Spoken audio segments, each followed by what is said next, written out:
Right now, you are probably sitting down. The room is the same temperature it was an hour ago. You are not hungry, not cold, not in danger. Nothing is chasing you.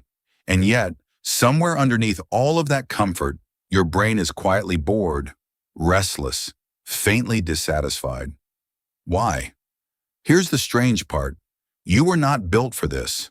Not the chair, not the temperature control, not the silence.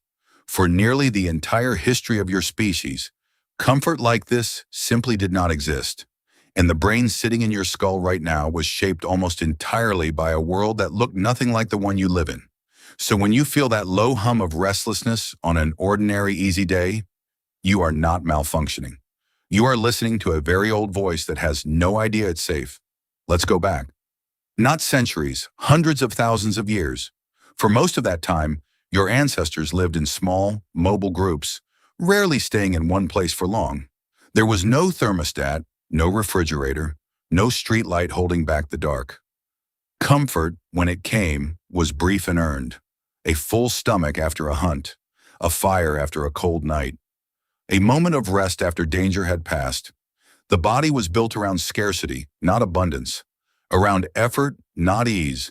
Even sleep, something you might assume was simple and constant throughout human history, was shaped by the same logic. Anthropological studies of modern hunter-gatherer groups, communities whose lifestyles most closely resemble those of ancient humans, found something unexpected.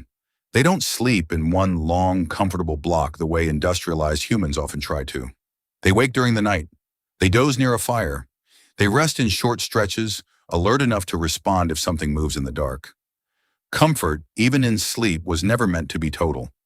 It was meant to be partial, watchful, ready to end at any moment.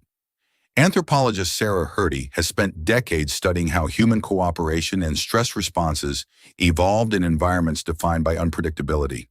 Her research suggests something important. Your nervous system did not evolve to recognize safety as a default state. It evolved to recognize danger quickly and treat safety as temporary. A pause, not a baseline. Think about what that means for your body today. You wake up. Nothing threatens you. You eat without effort. You move through a climate-controlled day. By every ancestral measure, this should feel like paradise. So why does it sometimes feel like static? Because the brain is not built to register the absence of danger as a reward. It's built to scan for the next problem. Always, quietly in the background. This is sometimes called the hedonic treadmill, a term used by psychologists to describe how quickly humans adapt to comfort and then stop noticing it.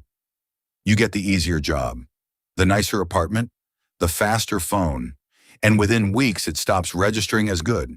It just becomes the new normal, and your brain starts scanning again.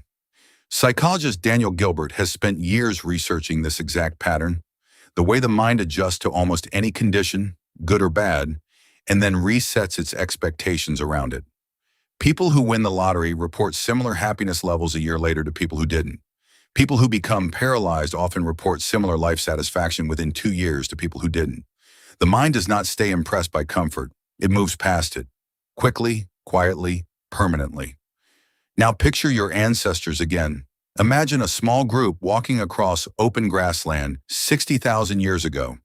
There is no permanent home, no stored food beyond a few days, no guarantee of the next meal. In that world, contentment was dangerous. An animal that feels fully satisfied stops paying attention. It stops scanning the horizon. It stops listening for movement in the grass. And in that world, the animals who stopped scanning did not survive long enough to pass on calm, satisfied genes. So evolution did something clever and a little cruel. It built a brain that returns to baseline restlessness no matter how good things get, because restlessness kept your ancestors moving, searching, improving their position. Comfort, real comfort, was a threat to survival. So the brain made sure it never lasted. Here's the question worth sitting with for a moment. What if the boredom you feel in an easy life isn't a flaw? What if it's an instinct doing exactly what it was designed to do, just in a world that no longer needs it? Consider how strange your current environment actually is. Biologically speaking, you can eat without hunting, stay warm without building a fire, talk to someone on the other side of the planet without walking a single step. None of this existed for more than 99% of the time humans have existed. Your genes have not caught up. They are still operating instructions written for scarcity, danger, and constant low-level effort. This is why a completely safe, completely comfortable life can still feel somehow incomplete.